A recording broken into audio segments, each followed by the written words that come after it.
My name is Deborah Grace. I'm the Global Partnership Manager at PLANETech. Just a few words about who we are. PLANETech, we're a non-profit, and we are the innovation community for climate change technologies. We are a joint initiative between the Israel Innovation Institute that has been building innovation communities for over a decade now, and Consensus Business Group that has invested nearly $1 billion in Israeli startups and firms.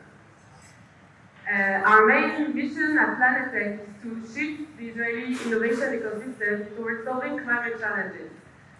And extreme weather events are a big part of those challenges, so we're doing a big effort in tackling them.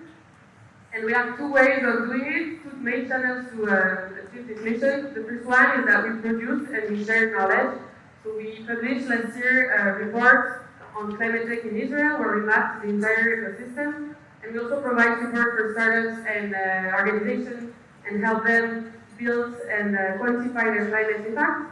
And the second way we do this is also we connect and implement it. We work with global stakeholders, government, investors, corporate, startups, everybody, and we help them build partnerships together and implement climate technology. Today, we are here to launch and kick off this extreme weather event competition. Extreme weather events is a very important subject. As you may know, they're becoming more intense, more frequent, and they're reaching record costs globally. In 2021, the top 10 extreme weather events reached $170 billion. And on the other hand, we see that there's only 1% of climate tech investment that is directed toward adaptation. So we hear and we feel here that there is a big gap, and there are also a lot of opportunities for new technologies in the field. So that's why we created this competition, and we are looking for new technologies that can help us better predict, prevent, manage, and recover from those extreme weather events such as wildfires, droughts, floods, all of them. And we are also opening this competition to established startups, but also academia, second-time entrepreneurs, or new technologies that want to pivot to that field. And we have, for this competition, we partnered with InNegev, the country of ANDORA and their research lab and innovation, and KKL-JNF and ENEL. Each of those partners will have a specific track in the competition with specific challenges related to extreme weather events. So for the early stage track, InNegev will guarantee an investment of 1 million shekels for early stage startup. And then we'll have 3 pilot tracks where each of the partners will guarantee $50,000 for a pilot with technologies. And we will hear a bit more about the track afterwards. Just about the timeline, so today we're opening the application, and they will be open for 1 month. We're closing them on June 2nd. Then we will have some time for selection and for preparation of pilot project plan with the selected technologies. And we will announce the winner on September 20th during PLANETech World, which is our main conference. It's the first PLANETech conference in Israel, and it will bring 1,000 attendees, 100 startups, and top speakers from the climate tech ecosystem over the world.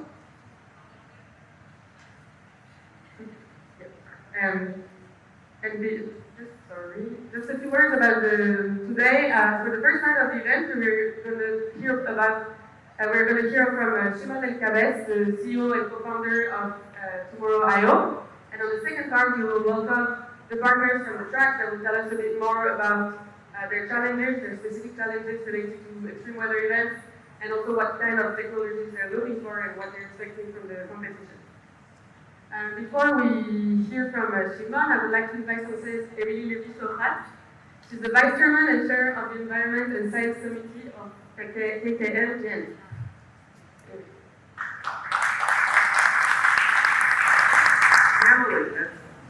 And I'll give 2 informal comments before I begin 5 pages. No, it's not really.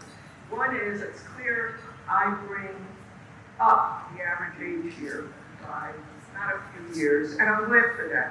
That's terrific. It makes me feel younger. I mean, it's clear. Everybody's sitting here. Don't check everybody's 2050 age, but you've got it.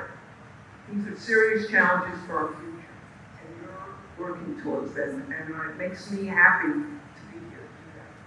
Yeah, I did have a second comment, but, oh, I know what the second comment was. I walked around, I don't know any of you, and others, and I see even the names of your organizations or who you represent and you are creative. So that already says it's good news. I mean, it's terrific.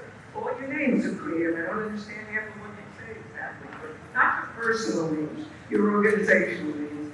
So having said that, let me give my more formal greeting to you on behalf of the KKL.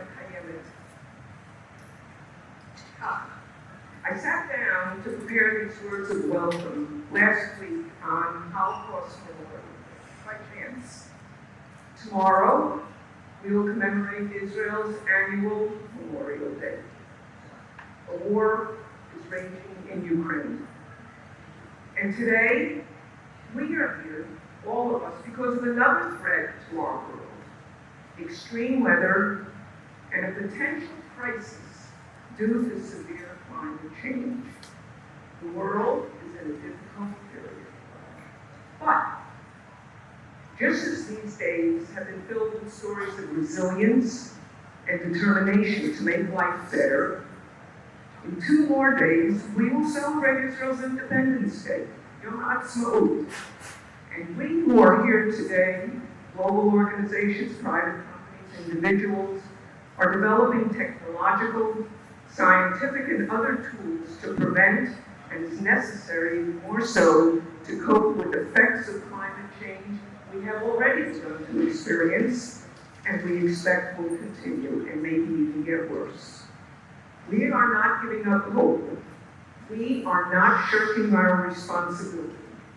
We understand the necessity for confronting these challenges head on, as written in the invitation to this event.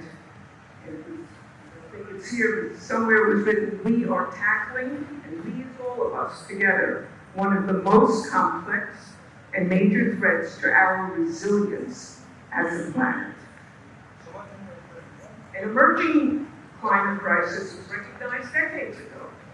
I found that leading in 1988 already, the United Nations established the IPCC, 1988, 35 years ago, to assess the science related to climate change. Much has been learned and done since then, but still more is needed. As stated in a recent IPCC message, having the right policies, infrastructure, and technology in place to enable changes to our lifestyles and behavior can result in a 40 to 70% reduction, which we know is still not enough, in greenhouse gas emissions by 2050. The evidence is clear. Now is the time for action. That is the challenge we all face. On behalf of KKL, I'm proud that we, in partnership for the first time with PLANETech and the Israel Innovation Institute, have chosen to sponsor the competition being launched here today. KKL has always contributed to climate control through our forests and other ecological work. But most recently, we have taken major steps forward, and I'm happy to inform you, in confronting climate change by establishing and beginning to operate the Karen Kayemet Yisrael Center for Fighting Climate Change. We recognize and applaud that a growing number of organizations, institutions, and individuals have also joined the effort. This is good news. We are in this together. Therefore, it is truly our pleasure to take a significant role in this competition, which will empower and encourage creative thinkers with creative ideas on how to meet the challenges. Now, I know that speakers usually begin with thanks, and I haven't forgotten them, don't worry. I simply decided to try something a little bit different. After all, that's what this whole day is about, isn't it? New things and different. So with that, I want to thank Uriel Keller from PLANETech, Dr. Leonard Bachman, and Dr. Jonathan Menuchin of the Israel Innovation Institute, the guest speakers on the program, and no less, That's it. I want to thank our professional KKL leadership who are central to our work. Dr. Baruch Markel, KKL chief scientist, and Leora Lucasman-Fisher, who is the project manager of the new center that I said we just recently started. I hope you get to meet both of them. If you don't know them, please try to during the day. We're open to ideas, we're open to exploring, we're open to trying new things. May we all be inspired and excited by what we're going to hear and talk about today. And may meaningful results come from the winners of the competition, but also from those who do not win. Thanks to all of you. Good luck.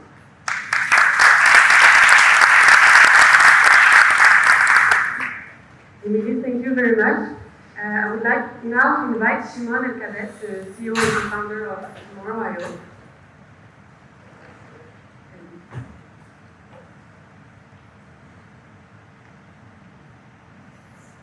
All right, hey, very nice to be here.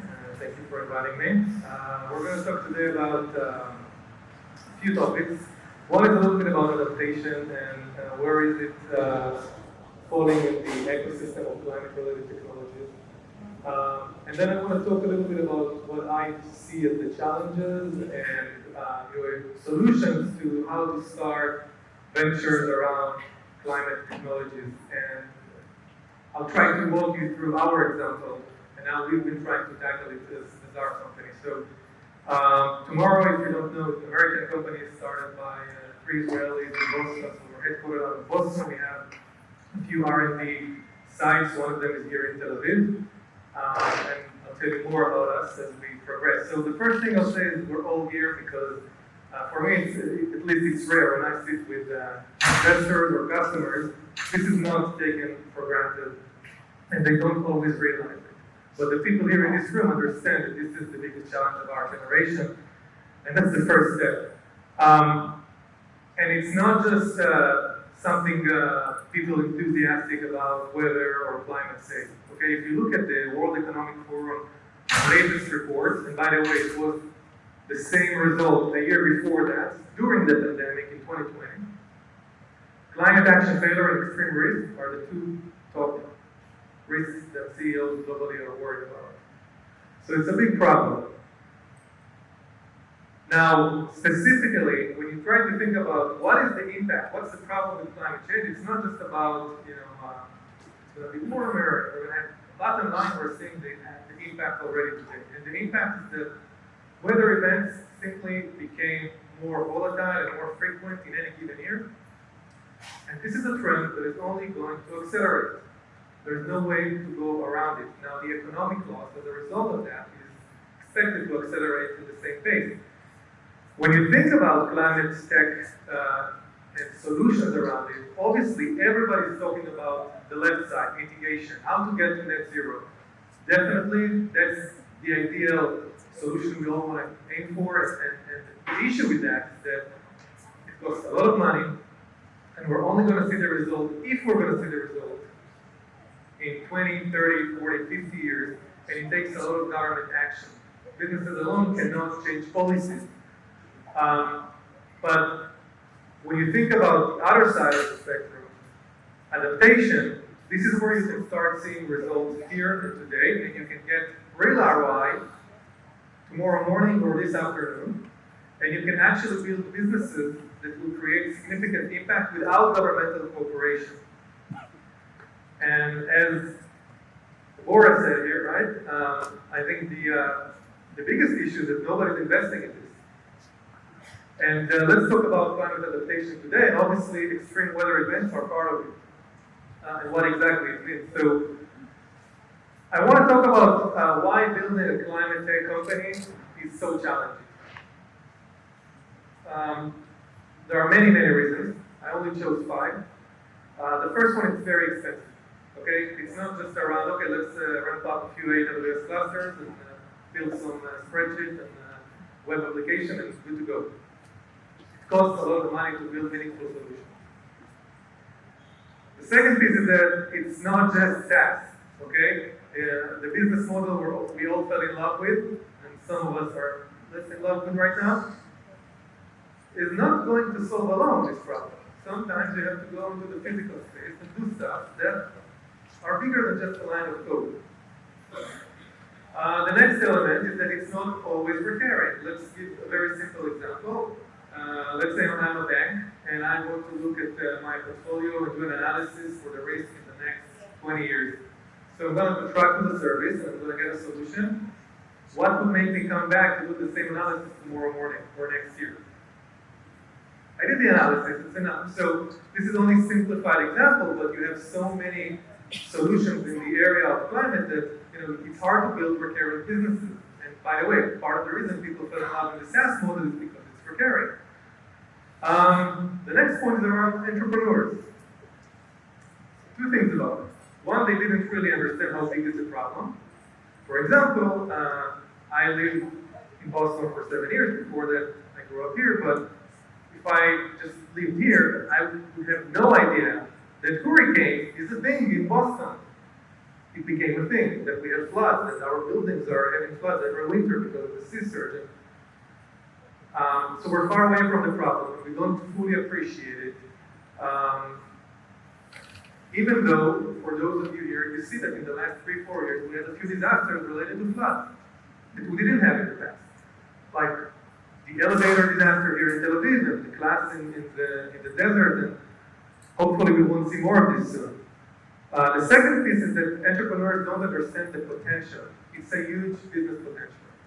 All the solutions around it, especially with the ESG trend, really create a very significant opportunity for businesses. And I would say, as an entrepreneur in the climate space, okay, that we don't necessarily attract the highest quality of entrepreneurs. And lastly, investors are just being investors, They look for a quick return and for stunts, checkbox, the business models that work. And as I said, not necessarily what worked in the past can help us solve this problem. And it's an issue. So I'm going to try and walk you through how we build the business and try to overcome each and every one of these elements. But first I'll say, expensive. It makes sense to build an expensive solution or business model if you're focused on a meaningful and very big problem. Okay? If you're focused on a niche problem that costs a lot of money, it doesn't make sense. But if you're focused on a really big problem, it makes sense. So that's one thing. SaaS. Why SaaS? Let's talk about SaaS and the recurring element. Why investors are so hooked into this business model? One, because it usually comes with high margins, so it's supposed to be profitable. Most companies lose money, but it's supposed to be profitable. And two, the recurring revenues create some certainty around the predictability of the sales and everything. You can build a business with high margins and that is recurring, even if it's not just focused on SaaS. You can do that. So that's a solution around that. Around entrepreneurs, unfortunately, passion is not enough. People tend to think, okay, I love weather, I love climate, I'm a nature person, I'm going to start a business around it. It's not enough. You need to attract real capital from real investors and build a real business. And I think entrepreneurs that think that if they just look at the sun, it's going to solve the problem. It's not going to happen. And investors, gladly, we start to see climate funds, but we'll talk about the downside of that. And hopefully we'll see more and more money going into those kind of solutions. More than the 1% for adaptation and more for the entire pie. So with that in mind, let's talk about us. And again, I'll try to walk you through how we try to really tackle each and every one of these challenges. But on a high level, who we are, we're building a company that is the fastest growing in the space of weather and climate, I believe, in the history. We're a combination of SaaS business model, deep technology with a lot of patents, PhDs, and even going to space, and focusing on one of the most important challenges of our life, which is climate change, specifically climate adaptation, and really creating impact around environmental issues, social issues, and governmental issues. Governance issues, sorry. We started the company at the end of 2016. Today we have over 150 enterprise and government customers, including a few customers here in Israel, municipalities, military. We have over 40,000 developers using our platform, millions of users using our app. Investors from financial to strategics that were customers of us first, you can see some of them here. And growing sales nicely, you can see our sales last year, and expected sales this year, so from 19 to 40, and about 220 employees headquartered out of Boston, with a site here in Israel. So let's talk about the first piece. Focus on a big problem. So we started the company with an experience, being military aviators, pilots who had issues operationally, executing on missions and just doing training safely. Lost some friends in weather-related accidents and whatnot, but it's not enough to start a business. So we had to really understand that it's something much bigger, and we found out all the elements of climate adaptation and the trend of weather, and understood that there's a big opportunity here. Specifically, when it comes to climate adaptation, the problem that we're seeing is that businesses do not put systems in place to manage this growing systemic risk. And looking at the Weather Channel or the weather report on newspaper is not enough. Contracting with a meteorologist is not enough. You need to address challenges at scale. Because with that, you can prevent the next PG&E wildfire disaster, the next Suez Canal accident. These are iconic events we are all familiar with, but on a day-to-day basis, every business has issues. I see here people from ENEL, who's actually a small customer of us, all the way to, you can see some of other customers of us like the NFL and Uber, who you wouldn't imagine have some risk related to weather. But every business in every country can put the solution in place. So focusing on a big problem, we're saying, okay, climate change is already here, the impact is happening. We need to help everyone adapt to the new reality with the systems in place we're talking about. This is our mission as a company. Now, you can agree with me that this is a big mission. So you can build a scalable solution. Beyond that, when we started the company, we also believed that this notion of climate security is really going to become like the new cybersecurity. Why do we say so? It's a risk that you can't necessarily control. It's concerning not only the product manager or the VP of X, it's in the boardroom level. Everyone cares about it. And if you're not doing anything about it, you're going to be held accountable. If my company is getting hacked and I didn't do anything related to IT security, it's my fault. And in a few years, we're going to look back and it's going to be C-level faults for not taking action when it comes to weather and climate. So, big problem, check. It's not just us. Climate change disclosure, the SEC issued that mandate. We're actually within the 60 days of comments and such of the industry. But bottom line, just like in Europe, in Japan, we're going to see public companies forced to disclose their climate risks moving forward. Just like audited financials, tell me your risk, which is a great indication that, hey, you guys are onto something that is actually needed. So we talked about big problem. The second thing is, margin and making sure that the solution that you build is scalable. So what we're saying is that even with deep technology, you can ensure that you have attractive margins. How do we do that? This is our business model. Eventually, we sell access to our software product. The software product is providing customers hyperlocal environmental data, from weather to air quality to floods to whatnot, but more importantly, business insights, recommendations for action. Stop the train, hold the game, cancel the shift, whatever. Do not do maintenance in your turbine. And it's software that is configurable for every job in every vertical. Behind that software, we are playing the role of SpaceX of weather. Until today, weather forecasts were generated by government agencies. What Tomorrow.io is doing on the back end of our software is we build a vertically integrated business model that senses weather in real time in a proprietary way, globally, And then we take it, assimilate it into our own models, process these models on HPC in the cloud, and these models outputs, the forecasts, are feeding our own software. We actually have 3 R&D units. We have space and sensors based out of the West Coast. A lot of PhDs, folks from NASA, NOAA, and others.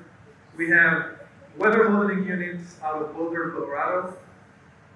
A lot of PhDs, folks from NOAA, and NCAR and UCAR and others.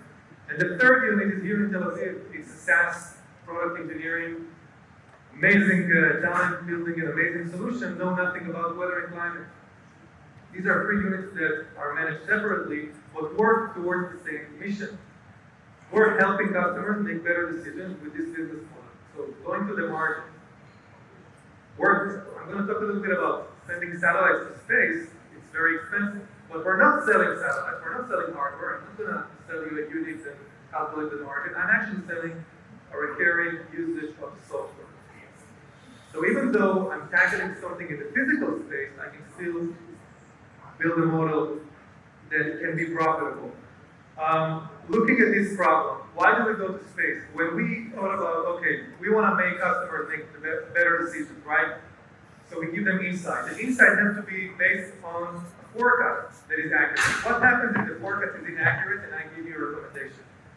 It's not only useless, I actually created a very big damage and I failed the organization.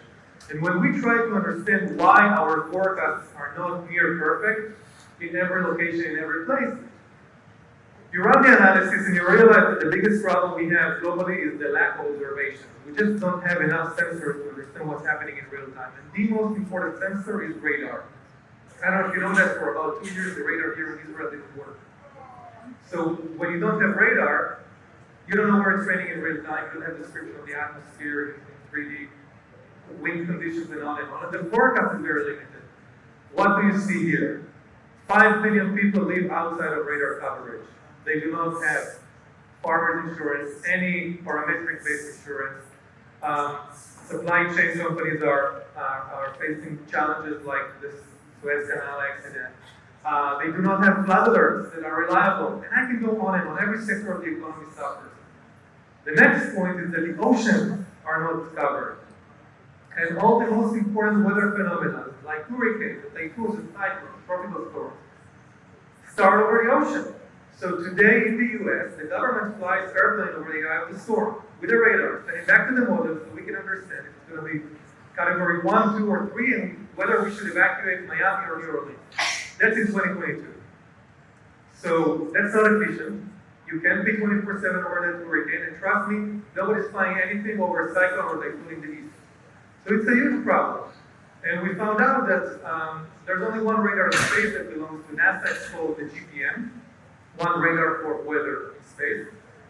It's a program of between $1 to $2 billion, school bus size type of satellite, very sophisticated, but it samples every point on Earth every 3 days. It's not useful for operational forecasting. So it's a big problem. We understood the potential of it commercially. And we understood that if we actually nail that problem, it's going to improve our own forecast, it will improve our own software for every job in every vertical. And boom, you build a really defensible business model. So starting later this year, we're launching the first satellite, but we're going to have a constellation of about 30 satellites. We're going to create a refresh rate of less than an hour on every point on Earth with our proprietary devices that we developed in-house. So we created a pretty unique radar. The moment we finish it, it's going to drive a real revolution in weather forecasting, climate science, because we're going to be able to understand trends, what happened, and of course, hurricane and cyclones and typhoon management. So an example of margins together with big problem. Now let's talk about the recurring angle. Customers need to use us every day, sometimes every hour and every minute. Because weather is changing all the time, the challenges are changing, so we solve that problem. You can see some of our customers, but we are focused, we can sell to about 25 verticals, we're focused on 6, transportation, supply chain, logistics, energy, aviation, sports and venues, technology, including on-demand, drones and such, and the government sector, including defense and meteorology agencies and such. So each of them needs to use us daily, hourly. It's not a one-time solution. Okay, I got the data, I know what happens tomorrow, and I don't need to talk to you again. Or I got the insight. We're actually getting into the organization and helping them make decisions automatically at scale so they can protect their assets, protect their operations, their bottom line. How exactly we do that? I'll do it real quick. We really like the intersection between operational efficiency and sustainability. I think it goes hand in hand. I want to show you a few examples of how we help customers. This is a major airline in the US. One morning, they thought they had to cancel flights for the day because they had a snow event with high wind. When there's high wind, you cannot do the icing procedures. So you have to cancel flights. However, using our dashboard, basically they got an insight that told them, hey, you actually can do the icing, use this fluid type between that hour to that hour. They were able to pull out 60 flights and saved about $2 million decision in one morning. Today, that airline is using us in every airport globally. Another airline like JetBlue used the same dashboard to say, hey, you know, that fluid type of the de-icing is very expensive. We want to automate the process. We don't want to have manual process. So they started implementing it and created cost savings. But guess what? That fluid type is also very polluting. So they saved on the pollution. They became friendlier to the environment. Obviously, they brag about it in the ESG report, which is very nice. Another example is a mining company. When you blast in a mining facility, particles go up in the air, carried in the wind, and it can pollute the nearby communities. Somebody said Arad or someone else. It happens. And those companies get fines, big fines. Maybe not here, but in other places. Obviously, we gave them a dashboard that told them, hey, this is a perfect time to blast. This is an ideal time not to blast, cancel it or whatnot. And they saved money, but obviously became friendlier to the community. And you can see how they talk about it again in their sustainability and ESG report. Look at what we do and how do we become friendlier to communities and we don't pollute anymore. But there's also cost saving in this. Don't be wrong. The last example, couple of examples maybe. A utility company in India subscribed with our solution in March 2020. 2 months later, other than the pandemic, they also had a huge cyclone hitting the country. Our dashboard told them to pre-position crews next to specific towers because this is where the most of the damage will be so they can recover faster. They listened to that and they said, hey, without Tomorrow.io, we would have had an outage to 100 million people during COVID-19 lockdown. You have 10,000 utilities out there. You have many companies with a lot of assets over large geographies. We're going to have more cyclones, typhoons, whatever. And this is software implementation. You don't need to put anything to create this resiliency. Lastly, an insurance company, this is the largest one in Canada, they integrated our API to their driver's app, and now drivers get alerts that tell them, hey, hail is coming, put your car in the garage in 60 minutes, or use this route or that route. Simple statistics, 25% or so of the car accidents in the US are weather related. Okay, imagine you just gave alerts to people, hey, do not drive during that time or in that route. So we covered that point. Let's talk about entrepreneurs. Passion is not enough. There isn't really much to say other than build great teams. Bring amazing talent that can help you build a solution. Just being passionate, but don't be naive. Okay, you need to build a real business that will attract real investors' money. I haven't said it, but our company raised over $200 million until today, which is not an achievement by itself, but I will say when I talk about the point of investors, it's really hard to raise money for such businesses. We talk to investors, they see that, and oh, there's CapEx involved, all of this. And I tend to say that when the pandemic started, we all started, to print money. Everybody thought they're genius. Valuations went very high. Nobody's genius. Maybe some people are. I'm not. They printed a lot of money everywhere. There's inflation. And unfortunately, we took most of this money and we invested it in what I call P2P, which is the largest sector of the economy. Privileged people solving privileged people's problems. How much money went into climate-related solutions that can actually move the needle on this problem? not a lot. And unfortunately, the investors are not focused on this problem. So I created this link to a composed list that someone else did. If you want to look at it, if you have entrepreneurs in this room and want to look for this, of funds that are focused on climate. So the good news is that you have funds focused on climate. The bad news is that it's greenwashing. They don't really care about it. They probably were able to get more money from LPs because they said we're going to invest in climate. Whatever, but when time comes to investment, I don't look for others. I saw it. I mean, it's a problem. I hope investors will start looking for real deployment of money into these businesses because we don't have enough of these. So I do not have a real solution for you, other than if you stick to the other 5 points, to the other 4 points, your likelihood of getting money from an investor that just looks for the ROI is getting higher. Yeah, so I wish you all luck in this competition. I don't know if there's anyone here who will actually compete, but thanks for inviting me. I think in this case, one thing that I say about our company to our employees is that if we're successful, every human being on the planet will benefit from it. I don't know how many companies can actually say that. And I think, speaking of that competition, I think if we get real successful solutions, everyone will benefit from it. So your success is our success. So thank you so much. And I think that the fact that we have today with us InNegev as an investment opportunity for young entrepreneurs is quite amazing. Because in the end, if we want to build new companies, they need to know that there's a check waiting for them at the end of the road. So maybe Anon will start with you. Maybe you can tell us a little bit about InNegev and your investment strategy and the investment process in your incubator. Okay, hi everyone. Thank you, Orel, and it's great to be here again. I spent 20 years at Netafim in several executive positions, and Netafim is just around the block here, so I'm familiar with this specific environment, so it's great to be here.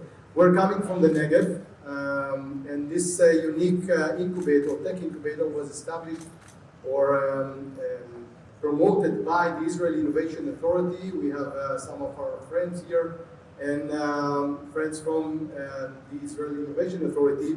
And that was the beginning of a new tech incubator established in the Negev, for the Negev, in order to make sure that we have the right, I would say, supporting environment and partners in order to promote technology into the Negev. So we don't see Tel Aviv and the Startup Nation here in Tel Aviv as a competition, rather than inspiring success story that we need to imitate and to make sure that we can provide the same conditions and the same incubator actually to flourish the technology in the Negev.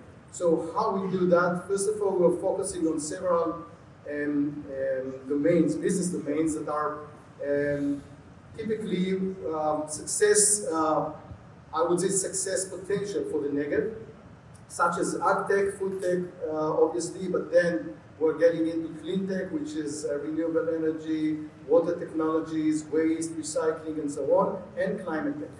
So these are focusing areas that we're looking at, and also Industry 4, which are mainly robotics and AI solutions that we're focusing in. These domains are the ones that we're looking in. And how do we do that? Just by making sure that the entire region is actually working as an ecosystem together with us. So the shareholders and the partners that we have in the Negev, industries, academies, funds, financial partners, and so on, these are all working together in order to make sure that the startups will get the best support and the best environment to grow in. That's basically the source, the secret source that we have, and I think that we see it work. Okay, so in terms of what types of technology and solutions are you looking for within these sectors, based on your portfolio companies or based on your future expectations? Do you have any specific technology drivers or domains that you think are more attractive to you at this point of time? So, as I mentioned, we're looking in several domains. Right now, we're trying to develop these new domains that we're less active in right now. So, in that term, Climate, of course, is one of them. Food tech is something that we're pushing very hard. But when we're looking to any technology, we're looking, of course, like everyone else, like Shimon just mentioned, to something which provides a real impact, which provides disruptive technology that can make a real change in the world. Otherwise, it will be either too small or will not attract the right investors later on. And since we're taking care of a very early stage startups, this is something that we need to make sure that either they have the patent or they have the right claims for the IP. We need to make sure that they have a very established roadmap, and they have to have their, to dream their way up. They have to keep the dream, as Shimon mentioned, but they have to be with their foot on the ground. They have to make sure, and this is our role actually, to make sure that they're having their foot on the ground with the POCs, pilots, or some very detailed plans, the technical plans that they must have in place. But at the same time, they have to keep their head looking to the horizon. They must keep seeing their vision and mission accomplished. And this is where we come into the picture in order to make sure that they have really good work plan with a right budget attached to it, and make sure that they have the very specific execution plan. Otherwise, it won't work, and the money is not just waiting there. We have to meet the money at the end of the day, and this is why we have a team with our CFO, Bro Green here, and Amir, who is the VP for investment and business development, and we build this plan together with the startups to meet the big money later on. Okay, that's perfect. Actually, when I speak with people about lack of investments, they always tend to say that the government will take responsibility. So in a way, the incubators are really making a change. So incubating the young climate tech startups, supporting them and making them hopefully the next tomorrow IOs of the world of climate. Noah, I would like to ask you a quick question. So we're not speaking generally about climate tech today, we're speaking about extreme weather events and adaptation. And as we saw, only 1% of money in climate tech got to adaptation. Why do you see this as a relevant and viable investment opportunity for you as an investor? First, I would like to break it down to two aspects. And if we put it on the table, and let's just talk about social responsibility. When we think about the climate crisis, it's the ultimate injustice. Just think about it for a second. The people with the fewest resources, the ones that are least responsible for the climate crisis, are those who are impacted the most. Important to mention this, yes. And so let's just take a look at that and say, okay, so we have, personally for me it's a privilege, but also the obligation and the responsibility to increase this field of impact investments and try to make it a little bit more than 1%. And even if we don't see the return of investment, maybe we try to do something good and make the world a better place. The second aspect of this question is, why is it a lucrative field of investment? So again, we're looking at extreme weather events, and the accumulated cost of those extreme weather events and the climate change and adaptation, it amounts to hundreds of billions of dollars and economic loss and lost life. So if we try to break it down and say, okay, there are many new business opportunities to look at it and more fields to explore to disrupt this market, not all solution has to be disruptive. Sometimes it can be a small and simple solution that adds to something a little bit bigger and makes a difference. So there are many ways to look at it, especially in the terms of smart infrastructures or emergency preparedness. So tackle on. Absolutely, and I think it's important to mention that as Israel, we have a huge potential in this area with all of the emergency expertise that we have from other spaces and from all of the great technologies from remote sensing that we usually use for different reasons. We can just pivot them towards this existential problems that we're facing. So let's take it a little bit to the practical level. What type of people and teams are you looking for? And if I'm an entrepreneur that wants to build a new company and I have an idea, is that enough to come up to this competition and apply to get an investment? Absolutely, yes. Okay, that's good news. We engage with a lot of entrepreneurs in early stages. As an incubator, we have the ability to build a team, strengthen it, venture create companies from a spark of an idea that can be influential, disruptive, life-changing, and have a good impact on the world. We invite everyone to join our track. Even if you have a simple idea, we haven't mentioned, but we have a very strong advisory board in all of our fields, especially from our partners, the industry partners, SodaStream, the FEM, and the lab. So hash out, brainstorm, and really see how we can build something new, or even companies that are already been established. So in a way, you're already building companies from scratch inside the incubator, so that's not like something new for you to create a company as part of the investment process. Yes. Okay, so that's really great news. So basically everybody that has interest in building a PLANETech company, after you've heard the enormous business opportunity, now you have an investment opportunity from InNegev.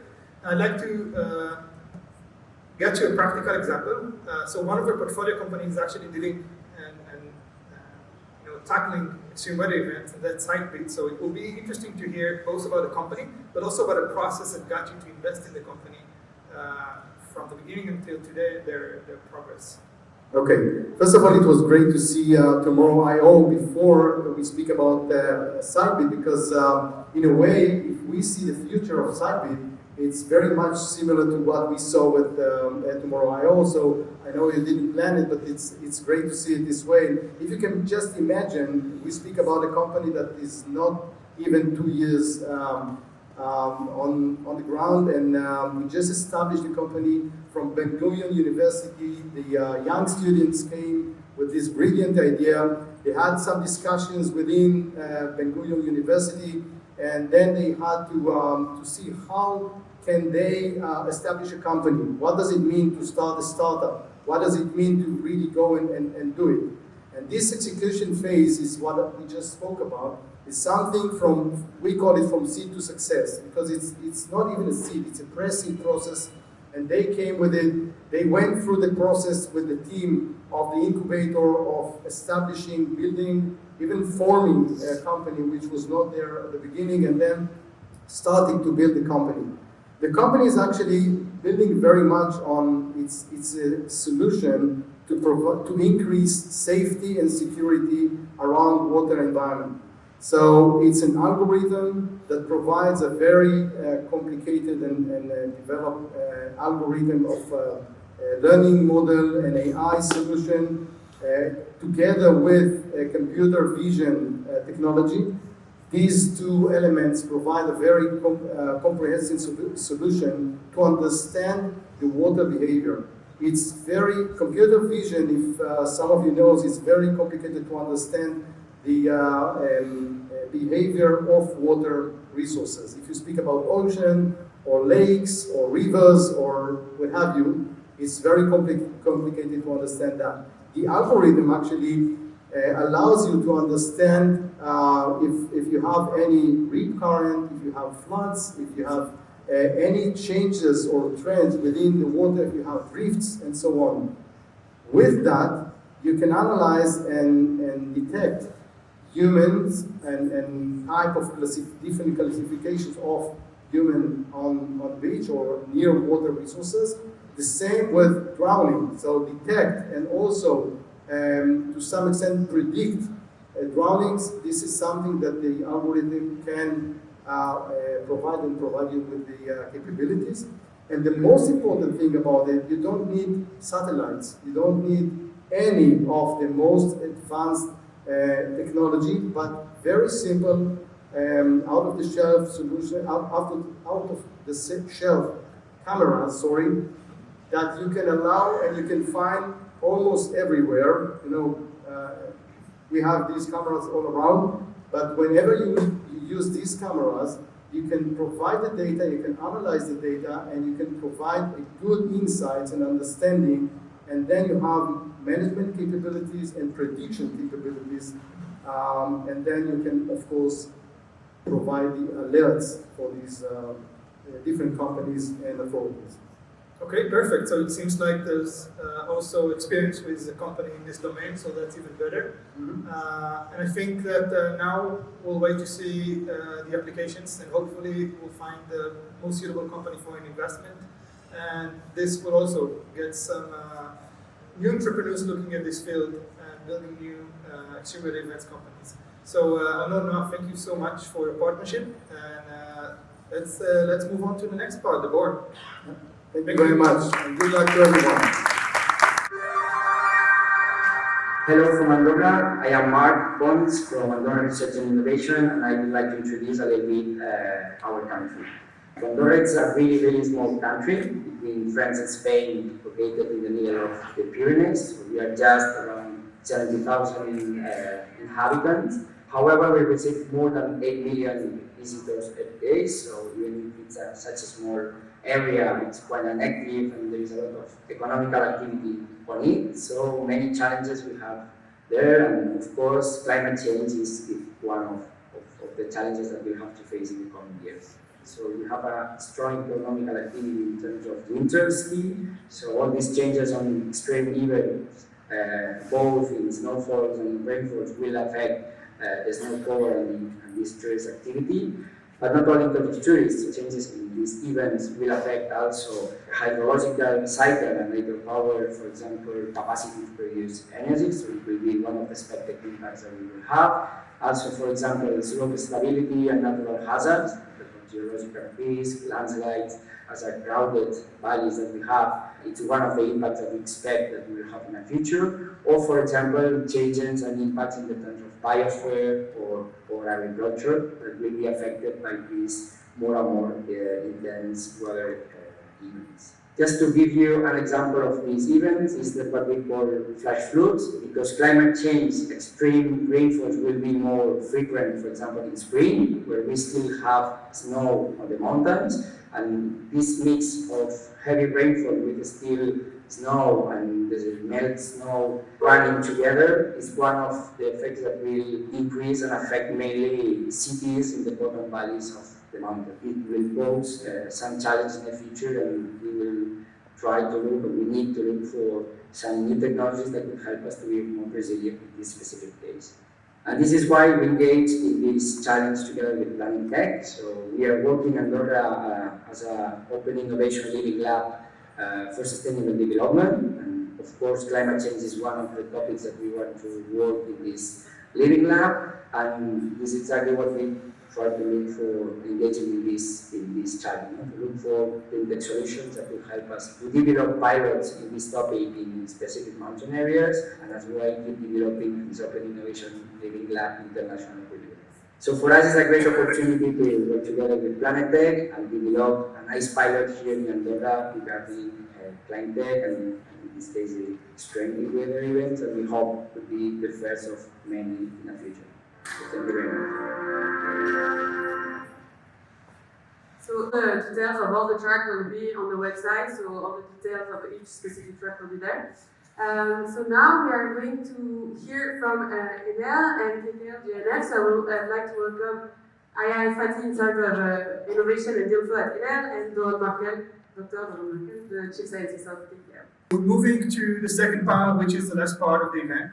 And I'm very happy to have here both of you speaking about the exciting part of actually building projects, okay? So we have companies, we know them, that are dealing with extreme weather events, and they're looking for good partners to build projects with, and hopefully also get funding for these pilots. And I think that it's amazing to see commitment and real leadership from both of your organizations in this area. So I'd like to start with you, Doan. Maybe share with us, for those who don't know, KKL-JNF's climate work agenda and strategy, and maybe with some focus on adaptation specifically. That would be great. Okay. Hello, everybody. It's very exciting to be here, initiating our project. Look, first of all, KKL-JNF is dealing with the climate change adaptation and mitigation. through its role in the forestry, as a forestry authority of Israel. This has to do, of course, with the fact that the trees and the forest are affected by climate change, but also had an impact on the carbon cycle and through carbon sequestration, of course. KKL-JNF is also responsible for aquatic environments in Israel. So, in a way, we could stop here and rest, but we don't. We have decided that our responsibility is wider. And therefore, as Emily presented earlier, we have recently established the Climate Crisis Center of KKL-JNF. Now, the center will, through R&D, first of all, and then pilots, and then even full-scale projects, will lead the approaches of climate crisis mitigation, adaptation, and education. All of them are important. Look, this current competition is a good example of the work of our center. However, we have a similar competition regarding mitigation that we do with JNF Canada. So this is the nature of our new Climate Crisis Center. We will seek for pilots and projects that have a real impact on one hand.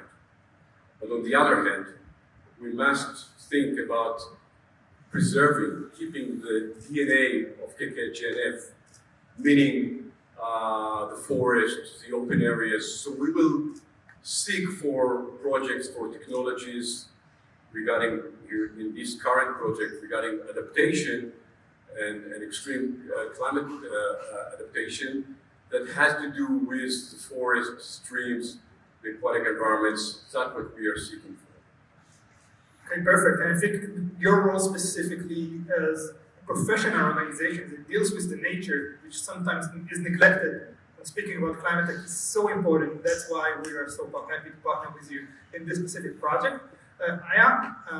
So ENEL is a huge company, and not everybody knows you and your significance as an energy company. So please share with the audience a little bit about ENEL and also your climate goals as a multinational organization. Sure. So ENEL is a multinational power company. Okay, we're present in 30 countries around the world. We are the largest producer of electricity in Europe and the largest private player of renewable energy in the world. And ENEL actually is a very interesting company in terms of climate goals. About 10-15 years ago, and formally in 2015, ENEL made the full commitment to be a net zero company. And actually last year, we brought back the timeline and we are really on track. So at first we were committed to being net zero by 2050.